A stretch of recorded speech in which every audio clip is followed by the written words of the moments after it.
ఆంధ్రప్రదేశ్ రాజధాని అమరావతికి సంబంధించి మరొక మణిహారం లాంటి ప్రాజెక్ట్ని ప్రకటించింది కేంద్ర ప్రభుత్వం.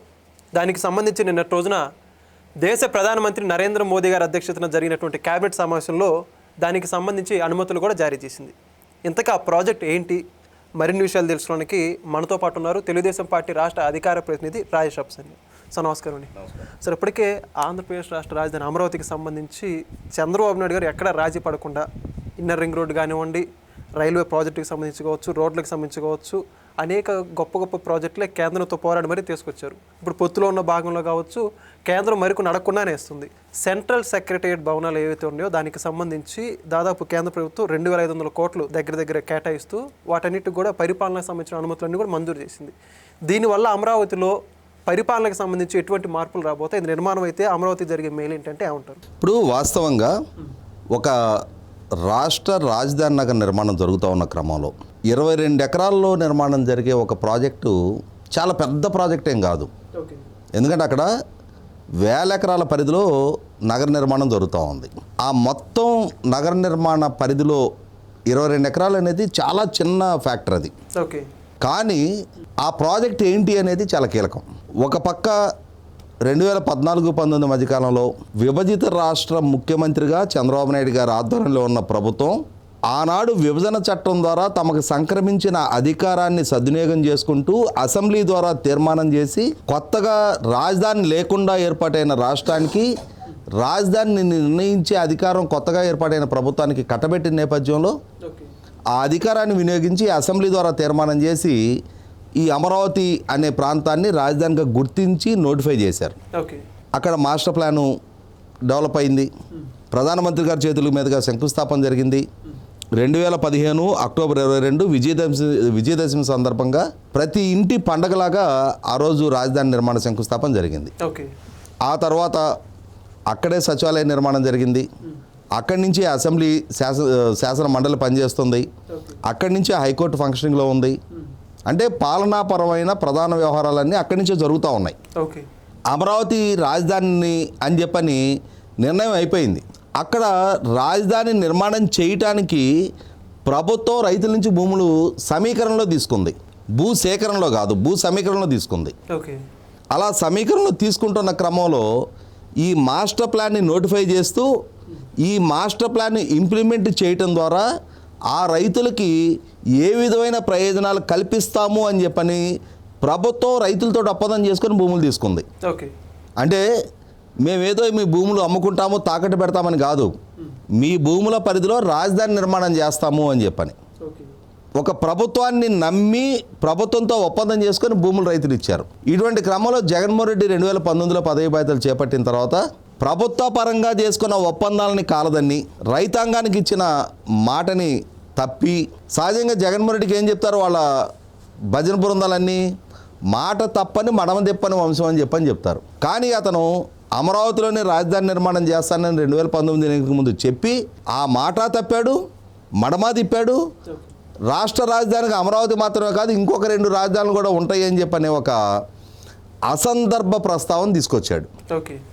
ఇటువంటి క్రమంలో 5 సంవత్సరాల పాటు ఆంధ్రప్రదేశ్ రాష్ట్ర రాజధాని ఒక అనిశ్చిత స్థితి ఎదుర్కొంది.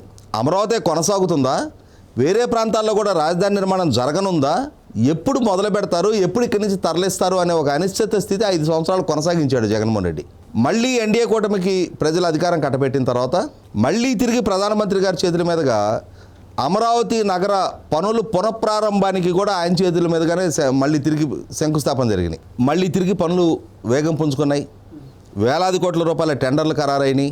అక్కడ వేలాది మంది భవన నిర్మాణ కార్మికులు పనిచేస్తూ ఉన్నారు. రోడ్ ఫార్మేషన్స్, బిల్డింగ్ల కన్స్ట్రక్షన్ అన్నీ పూర్తవుతూ ఉన్నాయి. ఇటువంటి క్రమంలో మళ్ళొకసారి వచ్చాడు జగన్మోహన్ రెడ్డి మీడియా ముందుకి.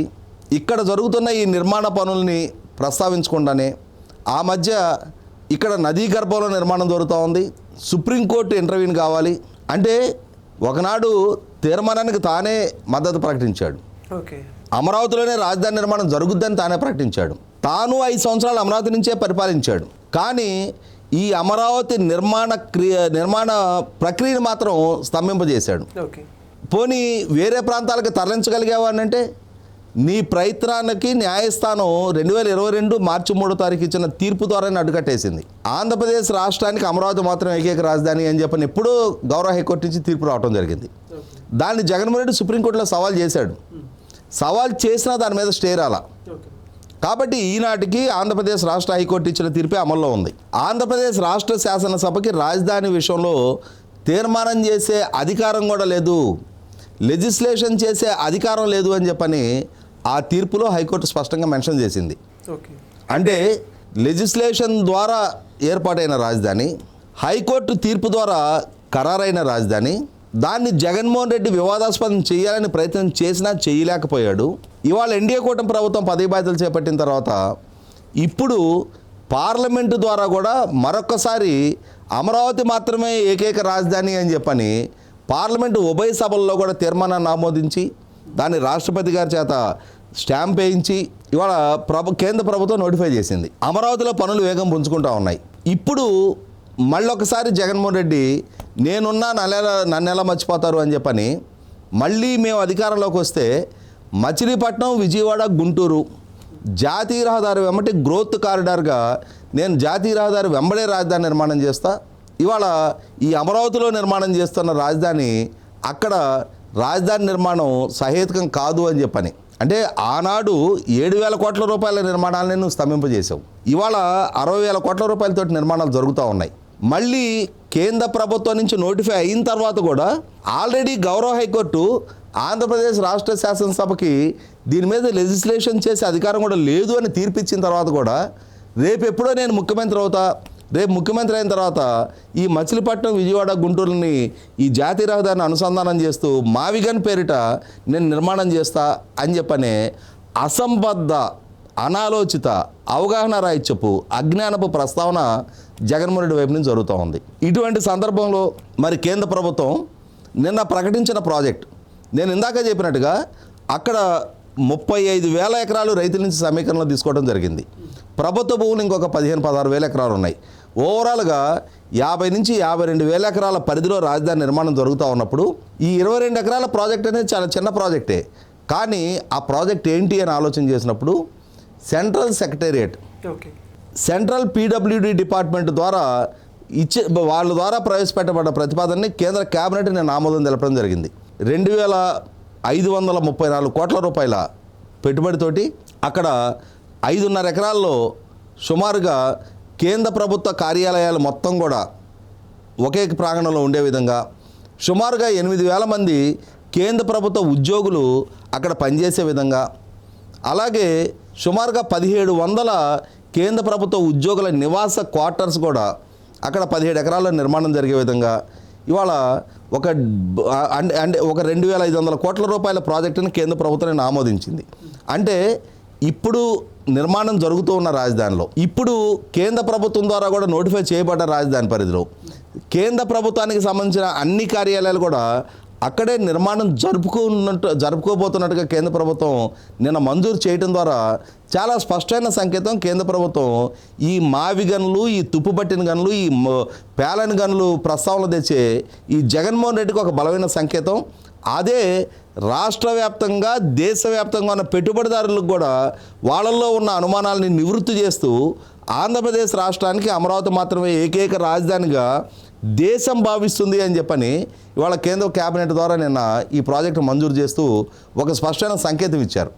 ఇక్కడ గమనించుకోవాల్సిన అంశం ఒకటి ఉంది. 2015 అక్టోబర్ 22 విజయదశమి రోజున రాజధాని శంకుస్థాపన జరిగిన రోజున ఆ రోజు హాజరైన ప్రధానమంత్రి నరేంద్ర మోడీ గారు చంద్రబాబు నాయుడు గారికి ఇది నేను పార్లమెంటు ప్రాంగణం నుంచి తీసుకొచ్చిన మట్టి మీకు ఇస్తున్నా, యమునా నది జలాలు మీకు ఇస్తున్నా, పార్లమెంటు ప్రాంగణం నుంచి మట్టి మీకు ఇవ్వటం ద్వారా పార్లమెంటు వేదికగా జరిగిన ఆంధ్రప్రదేశ్ రాష్ట్రం వెంబడి రాష్ట్ర విభజన చట్టాన్ని లెటర్ అండ్ స్పిరిట్ మేము గౌరవిస్తున్నాం, మేము అమలు చేస్తామని చెప్పని ఒక బలమైన సంకేతం పార్లమెంటే మీకు ఇస్తున్నట్టుగా ఈ సంకేతం నేను ఈ మట్టి మీకు ఇస్తున్నా అని చెప్పని నిన్న ఆ రోజు ప్రధానమంత్రి గారు చెప్పడం జరిగింది. దానికి అనుగుణంగానే ఇవాళ పార్లమెంటు వేదికగానే ఈ ఎన్డీఏ కూటమి ప్రభుత్వం ఏర్పాటు జరిగిన సందర్భంగా ప్రవేశపెట్టబడిన కేంద్ర బడ్జెట్లో 15,000 కోట్ల రూపాయలు రాజధాని నిర్మాణానికి కేటాయింపులు చేశారు. ఇవాళ కేంద్ర ప్రభుత్వం వైపు నుంచి రైల్వే లైన్ల దగ్గర నుంచి మొదలుపెట్టి ప్రతి వెసులుబాటు అమరావతి నగర నిర్మాణానికి కొనసాగిస్తూ ఉన్నారు. సుమారుగా 17,000-18,000 కోట్ల రూపాయలు ఖరీదు చేసే ఔటర్ రింగ్ రోడ్డు ప్రాజెక్టుని కేంద్ర ప్రభుత్వమే పూర్తిగా తన ఖర్చులతో నిర్మాణం చేస్తూ ఉంది. ఇవాళ ఈ సెంట్రల్ పీడబ్ల్యూడీ డిపార్ట్మెంట్ ద్వారా దాన్ని నిర్మాణం చేసే క్రమాన్ని కూడా కేంద్ర ప్రభుత్వం మంజూరు చేసిన నేపథ్యంలో ఈ మావిగన్ లాంటి ఈ అసంబద్ధ ప్రస్తావన తీసుకొచ్చే, ఈ అవగాహన రాహిత్య ప్రస్తావన తీసుకొచ్చే జగన్మోహన్ రెడ్డి లాంటి వాళ్ళకి ఒక చెంపపెట్టు లాంటి ప్రస్తావనగా దాన్ని పరిగణించవచ్చు మనం. Thank you sir.